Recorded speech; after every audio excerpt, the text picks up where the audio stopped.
Nuggets preseason schedule, Christmas Day, plus Jokić had a game today. We're diving into all sorts of topics today. You're watching CS 105.1, where I talk about sports, good vibes. Let's get it.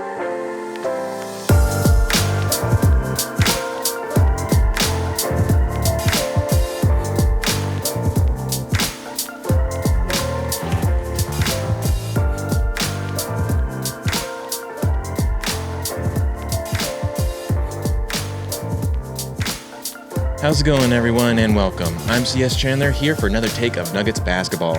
So, Jokić had a game today. It was pretty awesome. I didn't get to see it, but I did get to see the highlights, and man, he looks like he hasn't lost a single beat. Like, he went right from the playoffs right into the next game. Like, it just is amazing what we're seeing right now with this phenomenal player. And people can say that they think that SGA is the best, but we know it's not true. Jokić is definitely the best. And anyone else can argue with the wall about that, because he today got 23 and 19 with 4 assists. That's just crazy. Phenomenal double-double by the MV3. Should be NV5, really. Should be NV5, but, you know, who's counting? So Jokić had an amazing game against Greece. They won 10 points. By 10 points, they won against Greece. I forget the final score there, but phenomenal game by Jokić. That's the biggest takeaway from that. And then the Nuggets preseason schedule came out. I don't know if y'all saw this, but essentially they are going to be in training camp, which is in San Diego, and then they stay in San Diego to go and face the Timberwolves for their first game. And it's going to be one of only 2 home games for the preseason. There are 5 preseason games in total for the Nuggets, and they only have 2 which are home games. If you ask me, that's a little bit of BS. I mean, they're former champions. You would think they should at least get 3 home games, but NBA continues to show their distaste for the Nuggets. Don't know why they put them in such gruesome schedules year after year, but here we are. And so they face the Timberwolves first, then they go to Vancouver, of all places, to face the Raptors in a Canadian national thing or whatever. And then they come back down and they face the Clippers. And then they head over to Denver finally for their one and only literal home game, which is going to be against the Chicago Bulls. And then they face the OKC in Oklahoma. I mean, that's just an unfortunate schedule, you know? And plus, to start that preseason off against one of our most heated rivalries, and then to end it with now a new rivalry against the defending champions who we should have defeated. If we hadn't have lost in the fourth quarter in game 4 and 5, then we would have been facing the Timberwolves in the Western Conference Final. They might have won. We don't know.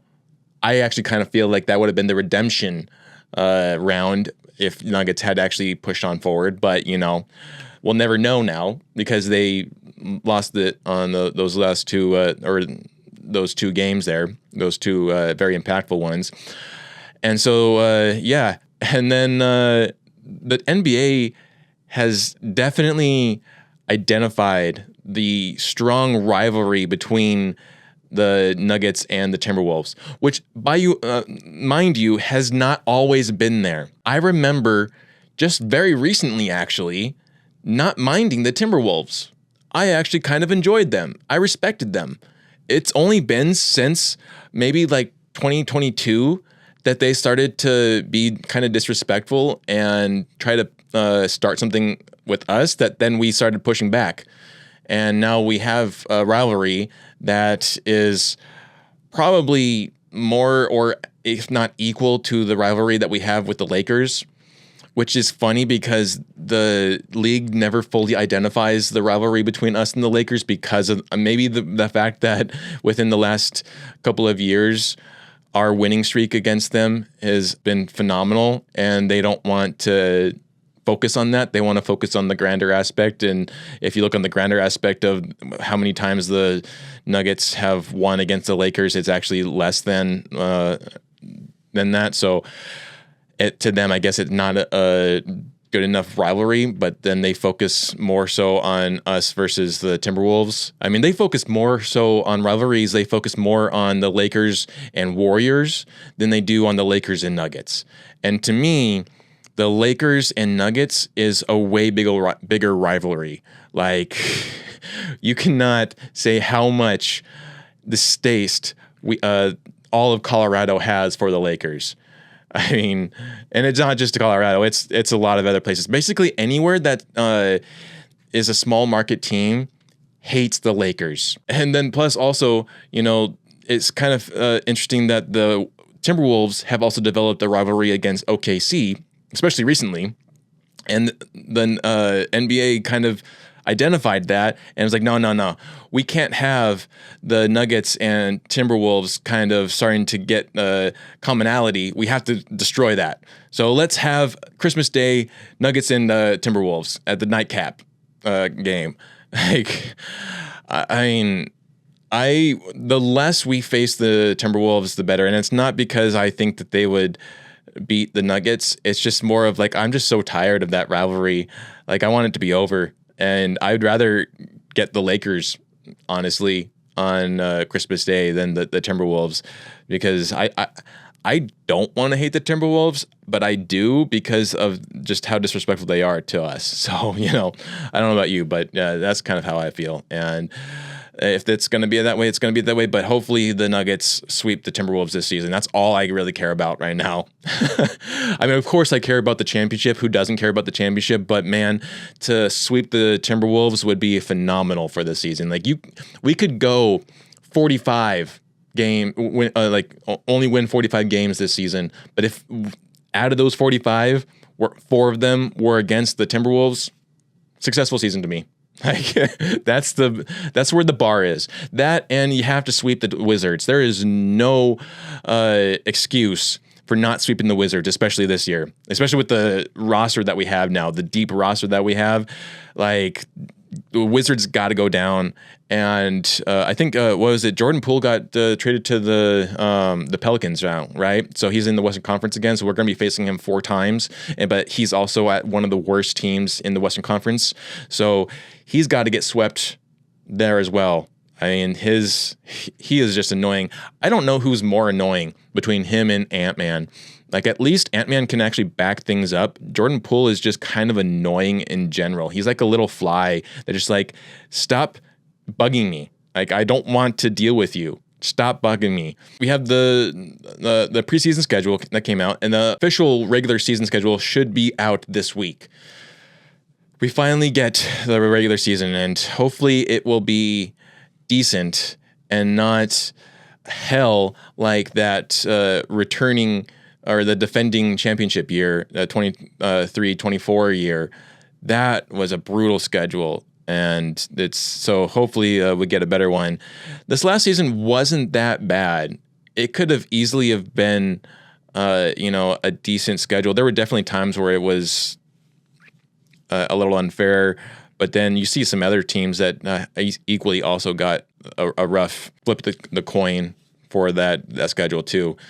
But but we also know for a fact that one of those games in regular season will be against the Timberwolves, and that's Christmas Day. So we know that. We know that much. But then I wanted to also revisit my claim, looking back at the roster. I don't know if you remember, but I said this a couple episodes. So I understand the frustration of the idea of them running back the complete roster. The reality, they aren't. Everyone can calm down. They aren't running back the same team that they did last season. Now, hear me out before you start chiming and chirping and everything. One thing is for sure, there are going to be different bench players. They will make some moves. If they weren't going to make some moves and they were going to run it back 100%, it would be a little bit foolish. But I don't honestly think that they are going to run it back 100%. I don't think Dario Saric is going to be playing next season on the Nuggets. One way or another, he is going to be off the team by summer training camp. Or not summer training, but training camp in September. The other thing is whether or not Westbrook is going to continue to sign his vet minimum. He's basically playing for peanuts right now for the Nuggets when he could be getting paid a lot more. So will he continue to do that? That's completely up to him.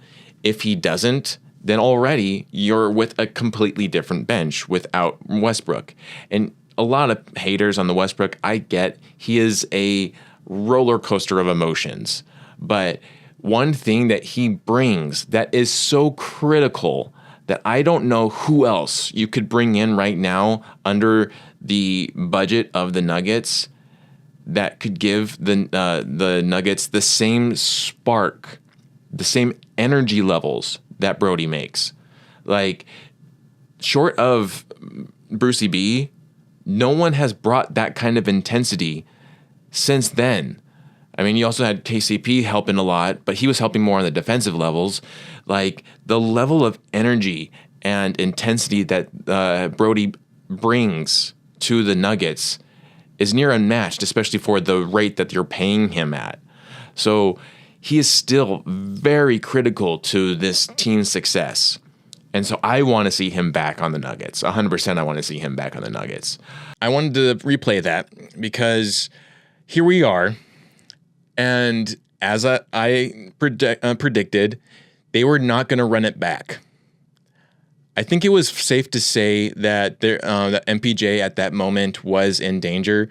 I think a lot of people thought that he wasn't. I kind of thought that maybe he could fly under the radar, but I also wouldn't. I was still kind of surprised, but that the trigger was actually pulled. But in the back of my head somewhere, I just kind of felt like it was going to happen. And I'm sure that there was a lot of others out there that the same feeling, but they didn't run it back. Just as I said, they were not going to run it back. And just as I said, before training camp, Dario Saric was not going to be on the team. And lo and behold, Dario Saric is no longer on the team. I think everyone didn't see the better trade that we got for him. Like that's the biggest surprise, is the fact that we were able to get Valanciunas for Dario Saric. That was amazing. And even if he, had to be difficult with the whole Greece thing, like, it's still an amazing trade. And I'm surprised and really impressed with Ben Wallace for being able to pull that off.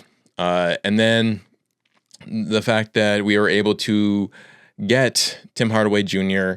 I think we all already knew that Brucey Brown was going to come back. I think that was pretty much already hinted at throughout the end of the season, especially when Brucey Brown just kept on showing up at games in Denver. Like, clearly he wanted to be, and he kept on talking to the guys and everything. I was like, I'm pretty sure he's going to come back. And lo and behold, here he is. And then I guess the other big question was just who was MBJ going to get traded for if he were to get traded, and the fact that Cam Johnson was the one. Is like, okay, let's see how this works out. Like, I'm in it. And I gotta tell you, I am so excited, especially after watching the highlights of the Jokić game today. I am so excited for this next season. Like, let's go. I am so excited. Like, Jokić playing still a phenomenal. He's his best season ever was this past season. Like, if he continues, if he just has that same season and the guys show up, the rest of the team show up, just imagine how much more phenomenal the Nuggets are going to be this season. Like, it's very exciting to think about. I know there are a lot of what ifs. There's definitely a lot of what ifs for this team right now. It's pretty much a new team. I mean, they are definitely, short of Jokić, AG, Jamal, CB, and then, Brucey is kind of familiar. That's nice. I mean, they definitely have already played with him before, and they won a championship with him. But then, like, Peyton Watson didn't really play a lot in the playoffs, and I don't think at all for the chip year, that postseason. I don't think he played at all in that season, or that the playoffs there. And then what was it? CB was our bench with Brucey. So, I mean, Strother wasn't there. Dron Holmes wasn't there. I mean, there's still a lot of young talent that is in the bench right now that has not won a championship. And now we're looking for them to escalate improve their talent and their skills. So it's kind of a new team, especially when you got a new backup big, a new point guard or shooting guard with what is Tim Hardaway is a shooting guard, and he can also do the small forward. So it'll be interesting to see how that all plays out, and especially with Cam Johnson. So very interesting. I wanted to just raise that back up and remind everyone they were never going to run it back again. I know a lot of people were scared about that, but I was pretty confident they were not going to run it back. Things to me, when you let go Coach Malone, things are going to get shaken up. Like, there is no way he was going to be the biggest let go of that, of this previous season. So I already kind of felt they weren't going to run it back. And lo and behold, came true. They weren't going to run it back. So, and then the other thing I wanted to talk about too was, there's actually two topics I want to talk about. So let's go first. Let's stay in NBA, because then I want to talk about the WNBA. But let's stay in the NBA right now, and actually more or less just kind of sports in general. Let's say that. Let's say sports in general, U.S. sports in general, specifically. I really feel like the U.S. sports need to embrace regulation. I know some people disagree with me on this, and I understand that the argument against it, but hear me out. Some people have said that it devalues the league, and I don't think that that's true.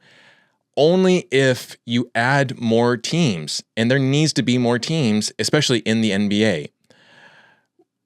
Because, when you look at, let's say, baseball, my biggest argument here is in baseball. The Rockies, I love the Rockies, especially as a Coloradan. I love the Rockies. I remember when they first were introduced into the league in the 90s. It was amazing to finally have a team to root for, even as a little kid. And I've loved them ever since. Of course, being a Colorado sports fan, you always have to have a backup team. And that's just kind of how it's always been. Nice to always, for now and then, to, them teams to win. And we had hope in 2007 of the Rockies winning the pennant, but then they got swept by the Red Sox. That's like the only good, really, season that they've had. But, like, right now, when you look at them, they do not belong in the pro league, the major league. They don't belong in there. Like, they need to be relegated. And that's coming from someone who loves them. Like, they don't belong in the major league right now. They're not playing major league sports. They will occasionally, and it definitely shows that they can when they really want to, but they don't want to. There's the incentive is not there. There was an interview that said that when they lost by, 19, it was like 20-1 against, I think, the Blue Jays. And they said, well, that's just one game. It ain't one game. Like, this season, if you've been paying attention to this whole season, the Rockies have been consistently losing big to other teams. So it's not just one game. Yes, you've won phenomenal games here and there, but you've lost a lot of horrible, terrible games too. You've gotten blown out, not just one game, but several games. So it's not just one game. And that just, to me, tells me that their heart is not in it right now. And because of that, they should be relegated just from that itself. They shouldn't just be, not playing and still cashing in a check. And I know the Manaforts, they don't really care either, obviously, because they've done a couple things here and there to show that maybe they care a little bit, but they haven't really done a lot. Nothing has really changed big. I mean, they got rid of one of our best players, Ryan McMahon. He was the only all-star last season that we had, and now he's gone. But like, lucky for him, because I would love for him to win a championship. He deserves it. I wish that Blackman would have, moved on to a team that could have won a championship. I'm glad that I respect that he loves the Rockies enough to stay his whole career, but he deserved a championship for sure. And so like just that, like they keep on tanking, and it just feels like they need to be relegated. And they're not the only ones in a league. There are several in other leagues as well. I mean, in the NBA, the Jazz and the Wizards right now don't belong in the NBA. They should be relegated. And then if you think about it, let's focus on the NBA right now. That let's say you bring back the Sonics, the Supersonics, which you should bring back the Supersonics. 100%. I am 100% down for bringing back the Supersonics. The NBA needs the Supersonics back in there. But you add them, Vegas, now that we live in a world where Vegas has sports teams, you give them an NBA team, and then you give Mexico City an NBA team, you give New Mexico an NBA team, and then you give Kansas City an NBA team. Already, that's what, 1, 2, 3, 4, 5 new teams. We probably need another one in there to make it even for both sides. Let's say you could give New Jersey a new team, right? Because they did have the Nets, and then they went to Brooklyn. So you could give New Jersey a team. Okay, so then we have 6 teams there, 6 additional teams. So if one gets regulated, and then you have the G League or some other league where all these other teams play, which they already do, then it also gives other players who don't make it to NBA to still have a career. It could make it look like sports actually is a viable option for careers for other people. But then also it makes the games more intense, even down to the bottom teams towards the end of the season, because now you're no longer just, okay, we're, just opting for a draft pick or whatever. It's now you are fighting to stay in the league. And that would just, to me, feel like it would up the competition. And my biggest case in point is that FIFA does this. FIFA does this, and FIFA is the largest organization around the world for what we Americans call soccer, football. What the rest of the world calls football, we call soccer. And FIFA is the largest sport in the world. And they do that, and they're very successful with it. So why not have American sports do that as well? There are several teams that don't belong in the major leagues, and they need to be relegated. And I'm saying that from my own love of my own teams, like the Colorado Rockies. They need to be relegated. Let me know in the comments what you think. I personally think that they need to embrace this. It should be embraced by all American teams, all American sports. So the other thing that I was going to talk about is with the WNBA. I don't know if you've been paying attention to the WNBA, and if you're not, that's fine. It may not be for you, which is kind of my point in what I'm going to go into.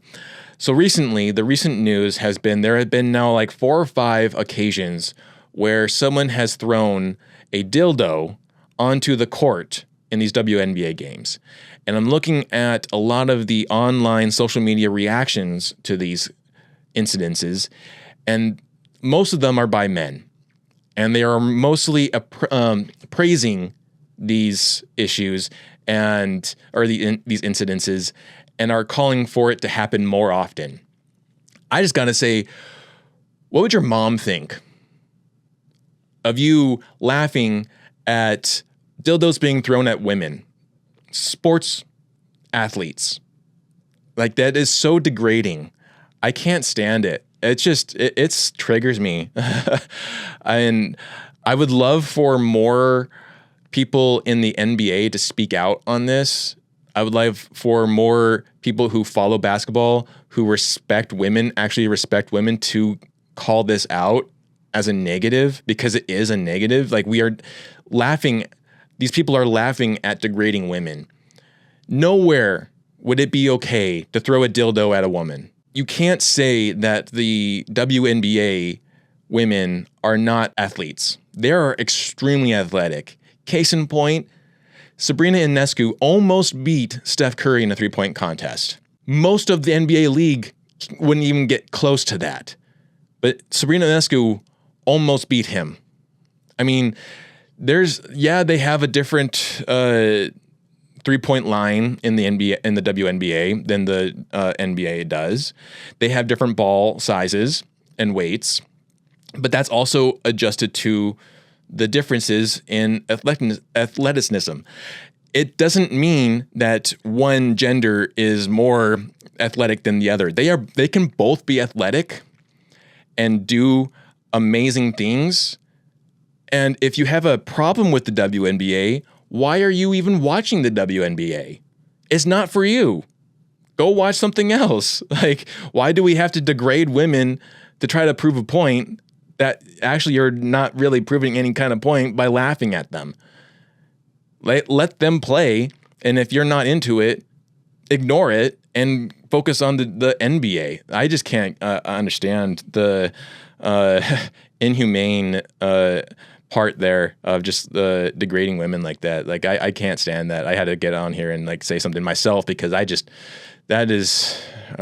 been kind of triggered by all of that. That is just really, really disrespectful. And I love watching the New York Liberty play. And if you actually love basketball, truly love basketball, and you watch a team like the New York Liberty, like the Las Vegas Aces play, they play actually really well. They're passing to each other. They're finding the open player. They're doing amazing things. Aisha Wilson is making history right now, and no one is even talking about it, because they're all focused on the dildo being thrown out on the court, or how Caitlin Clark is getting disrespected or whatever. Those are the two focuses. No one is even noticing all the amazing things that these other women are doing. Like, actually pay attention and actually watch, because I love watching Sabrina Ionescu. She is amazing. I hope that Stewie comes back, because she's really missed in the Liberty there. It's so fun to watch that team. I mean, whenever you have a team actually playing together for each other, it's really fun to watch. At least from my point of view, I love watching it. It doesn't matter what gender you are. If you're playing really good team sports, like as a team, it's fun to watch. And I just feel like we need to back off a little bit on the cynicism against, or the disrespectfulness against other leagues or sports, just because we don't maybe agree with the politicalness of it. Like, I've loved the WNBA ever since I was little, and just because I've loved basketball, I've loved true basketball being played, and it's great to see that when it happens. So that's my take. Hopefully you feel somewhat similar. Like, there is no way that we find other people throwing dildos onto the courts and disrespecting women as acceptable. Like, even if you don't agree that they should be paid more, at least you should agree that they should not be disrespected like that. That's all I'm saying. Like, gotta at least give some respect there. But that's all I got for this episode. So I hope you enjoyed it. If you did, please give it a like and subscribe, share it out to your friends and family. And you've been listening to CS 105.1, where I talk about sports with good vibes. We'll catch you later.